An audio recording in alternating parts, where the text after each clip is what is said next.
Hi నమస్తే అండి, welcome back to my channel. ఈ వీడియో చూసే ముందు ఓం శ్రీ మాత్రే నమః అని కామెంట్ చేయండి. సకల సంపదలను చేకూర్చే దీపమే నారికేల దీపం. కొబ్బరికాయతో వెలిగించే దీపమే నారికేల దీపం. నారికేల దీపం వెలిగించడం వల్ల ఎన్నో శుభ ఫలితాలను పొందవచ్చు. జీవితంలో ఒక్కసారైనా సరే కొబ్బరికాయతో ఖచ్చితంగా దీపం వెలిగించాలని పురాణాలు వెల్లడిస్తున్నాయి. మీ ఇంటికి ఎలాంటి కష్టాలు ఉన్నా సరే మీ కష్టాలన్నింటినీ గట్టెక్కించే ఏకైక దీపం నారికేల దీపం. కుటుంబ సమస్యలు, అనారోగ్య సమస్యలు, డబ్బు సమస్యలు, అప్పుల బాధలు, ఇలా ఎలాంటి సమస్యకైనా సరే ఒక్కసారి ఈ నారికేల దీపాన్ని వెలిగించి చూడండి. ఆ పరమేశ్వరుని అనుగ్రహం వల్ల ఖచ్చితంగా కష్టాలన్నీ తీరిపోతాయి. నారికేల దీపాన్ని ఎలా వెలిగించాలి, ఏ రోజున వెలిగించాలి, పాటించాల్సిన నియమాలు ఏమిటి అనే విషయాల గురించి ఇప్పుడు ఈ వీడియోలో తెలుసుకుందాము. దేవతలకై దేవుడైన ఆ పరమేశ్వరునికి 3 కన్నులు ఉంటాయి. అలాగే కొబ్బరికాయ కూడా 3 కళ్ళు ఉంటాయి. కాబట్టి ఆ పరమేశ్వరునికి అలాగే కొబ్బరికాయకు చాలా అనుబంధం ఉంటుందట. కొబ్బరికాయలో త్రిమూర్తులు నివసిస్తారు. సంపదకు దేవత అయిన లక్ష్మీదేవికి కూడా కొబ్బరికాయ అంటే చాలా ఇష్టం. 3 దేవతలకు కూడా కొబ్బరికాయ అంటే చాలా ప్రీతికరమైనది. కాబట్టి మనం పూజలు చేసేటప్పుడు, గుడికి వెళ్ళేటప్పుడు ఖచ్చితంగా దేవునికి కొబ్బరికాయ కొడతాము. కాబట్టి ఇంతటి పవిత్రమైన కొబ్బరికాయలో దీపం వెలిగిస్తే పూర్వజన్మ పాపాలన్నీ తొలగిపోయి అఖండ రాజయోగం వరిస్తుంది. ఈ నారికేల దీపాన్ని సోమవారం వెలిగిస్తే 1,000,000 జన్మల పుణ్యఫలితం లభిస్తుంది. అన్ని దీపాల కంటే నారికేల దీపం చాలా శ్రేష్టమైనది. శివునికి ఇష్టమైన సోమవారం రోజున కొబ్బరికాయలో దీపం వెలిగి మీ మనసులో ఉన్న ఎలాంటి కోరికనైనా సరే నెల రోజుల్లో నెరవేరుతుంది. మీ ఇంటిపై శివుని అనుగ్రహం లభిస్తుంది. అంతటి శక్తి ఈ నారికేల దీపానికి ఉంటుంది. ఏదైనా ఒక సోమవారం రోజున స్త్రీలు శుచిగా తలస్నానం చేసి ఇంటిని మొత్తాన్ని శుభ్రం చేసుకొని ఇల్లంతా పసుపు నీళ్ళు చల్లుకోండి. ఇక పూజ చేస్తే చాలు. స్త్రీలు నిండు ముత్తైదులాగా తయారవ్వాలి. చేతులు నిండుగా గాజులు వేసుకొని, నుదుటిన కుంకుమ బొట్టు పెట్టుకొని, కాళ్ళకు పసుపు రాసుకొని, చీర కట్టుకొని ఇంట్లో పూజ ప్రారంభించాలి. ముందుగా మీ పూజా గదిని శుభ్రం చేసుకొని మీ పూజా గదిలో ఉన్న శివపార్వతుల పటాన్ని తడిగుడ్డతో శుభ్రంగా తొడవండి. తర్వాత శివపార్వతుల పటానికి గంధం బొట్లు పెట్టండి. అయితే ప్రతి ఒక్కరూ తెలుసుకోవాల్సిన ఒక విషయం ఏమిటంటే, మన పూజా గదిలో ఉండే శివుని చిత్రపటానికి కుంకుమ బొట్టు సమర్పించకూడదు. కేవలం గంధం బొట్లు మాత్రమే పెట్టుకోవాలి. ఎందుకంటే ఆ పరమేశ్వరుడు ఎల్లప్పుడూ తపస్సులోనే ఉంటాడు. కాబట్టి చల్లదనాన్ని ఇచ్చే గంధాన్ని సమర్పిస్తే ఆ పరమేశ్వరుడు ఉప్పొంగిపోతాడు. కాబట్టి మీ పూజా గదిలో ఉన్న శివపార్వతుల పటానికి ఎల్లప్పుడూ గంధం బొట్లు మాత్రమే పెట్టుకోండి. ఇక పరమేశ్వరునికి ఇష్టమైన పూలతో శివపార్వతులను నిండుగా అలంకరించుకోండి.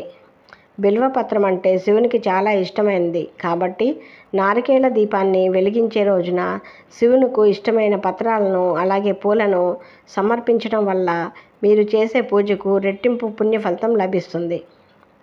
బిల్వపత్రం అందుబాటులో లేని వాళ్ళు జిల్లేడు పూలు కానీ, గన్నేరు పూలు కానీ, పారిజాత పుష్పాలు కానీ, శంకు పుష్పాలు కానీ శివునికి సమర్పించండి. మీకు అందుబాటులో ఉన్న పుష్పాలతో శివుడిని పూజించండి. వ్యాపారాలు చేసేవాళ్ళు గన్నేరు పూలతో శివుడిని పూజిస్తే మీ వ్యాపారం బాగా వృద్ధి చెందుతుంది.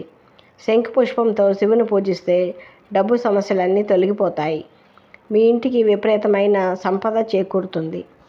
జిల్లేడు పూలతో శివుడిని పూజిస్తే 7 తరాలు ఐశ్వర్యం ప్రాప్తిస్తుంది. వెలగపండును శివుడికి సమర్పిస్తే పుత్ర సంతానం వరిస్తుంది. ఈ విధంగా వివిధ పూలతో శివపార్వతుల పటాన్ని నిండుగా అలంకరించుకోండి. శివుని పటం ఎదురుగా అష్టదళ ముగ్గును వేయండి. ముగ్గు మీద పసుపు కుంకుమలు వేసి ముగ్గు పైన ఒక ప్లేట్ కానీ, ఒక విస్తరాకు కానీ పెట్టుకోండి. స్టీల్ ప్లేట్ను మాత్రం అస్సలు ఉపయోగించకూడదు. ఈ ప్లేట్ పైన గంధంతో ఓం అని రాయండి. తర్వాత ఈ ప్లేట్ పైన 3 గుప్పిళ్ళ బియ్యం పోయండి. ఈ బియ్యం పైన కొబ్బరి చిప్పను పెట్టి దీపం వెలిగించాలి. కాబట్టి ముందుగా ఒక మంచి కొబ్బరికాయను తీసుకొని కొబ్బరికాయ మీద ఉన్న పీచును తీసి శివునికి నమస్కారం చేసుకొని కొబ్బరికాయను పగలగొట్టండి. కొబ్బరికాయలో ఉన్న నీటిని ఒక గ్లాసులో పోసుకొని పక్కన పెట్టండి. మీరు కొట్టే కొబ్బరికాయ 2 చెక్కలుగా పగలాలి. 3 కళ్ళున్న కొబ్బరి చిప్ప తీసుకొని పీచు మొత్తం తీసేసి ప్లేట్లో ఉన్న బియ్యం మీద పెట్టి శివునికి నమస్కారం చేయండి. ఈ కొబ్బరి చిప్పకు కుంకుమ బొట్టు పెట్టి ఈ కొబ్బరి చిప్పలో నువ్వుల నూనె కానీ కొబ్బరి నూనె కానీ ఆవు నెయ్యి కానీ పోసుకోవాలి. నువ్వుల నూనెతో దీపం వెలిగిస్తే కుజ దోషాలు, రాహుకేతు దోషాలు, అష్టమ శని దోషాలు, ఇలా అన్ని జాతకంలో ఉన్న దోషాలన్నీ తొలగిపోతాయి. కొబ్బరి నూనెతో దీపం వెలిగిస్తే డబ్బు సమస్యలు, అప్పుల సమస్యలు అన్నీ తీరిపోతాయి. ఇక అన్నిటికన్నా ఆవు నెయ్యితో దీపం వెలిగిస్తే చాలా శ్రేష్టమైంది. ఆవు నెయ్యితో దీపం వెలిగిస్తే ముక్కోటి దేవతలు సంతృప్తి చెందుతారు. ఈ విధంగా మీకు అందుబాటులో ఉండే నూనెను కొబ్బరి చిప్పలో పోసి 3 జ్యోతులను వెలిగించాలి. 2 ఒత్తులను వేసి 1 జ్యోతి వెలిగించండి. ఇలా మొత్తం 6 ఒత్తులతో 3 జ్యోతులు వెలిగించాలి. ఈ దీపం వెలిగించగానే ముక్కోటి దేవతలందరూ ప్రత్యక్షమవుతారట. కాబట్టి ఈ నారికేళ దీపానికి నమస్కారం చేసుకొని మీకున్న కష్టాలన్నీ త్వరగా తీరిపోవాలని ఆ పరమేశ్వరిని చెప్పుకుంటూ నమస్కారం చేయండి. అలాగే ఈ నారికేళ దీపానికి పూలు అలాగే అక్షింతలు సమర్పించండి. కొబ్బరికాయను పగలగొట్టినప్పుడు కొబ్బరి నీళ్ళు వస్తాయి కదా, ఆ కొబ్బరి నీటిని పూజలో నైవేద్యంగా పెట్టుకోవచ్చు.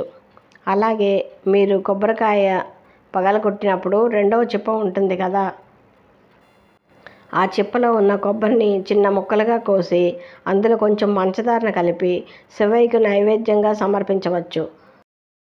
చివరగా ఈ నారికేళ దీపానికి హారతి ఇచ్చి శివయ్యకి నమస్కారం చేసుకుని 3 ప్రదక్షిణాలు చేసి మీ పూజను ముగించవచ్చు.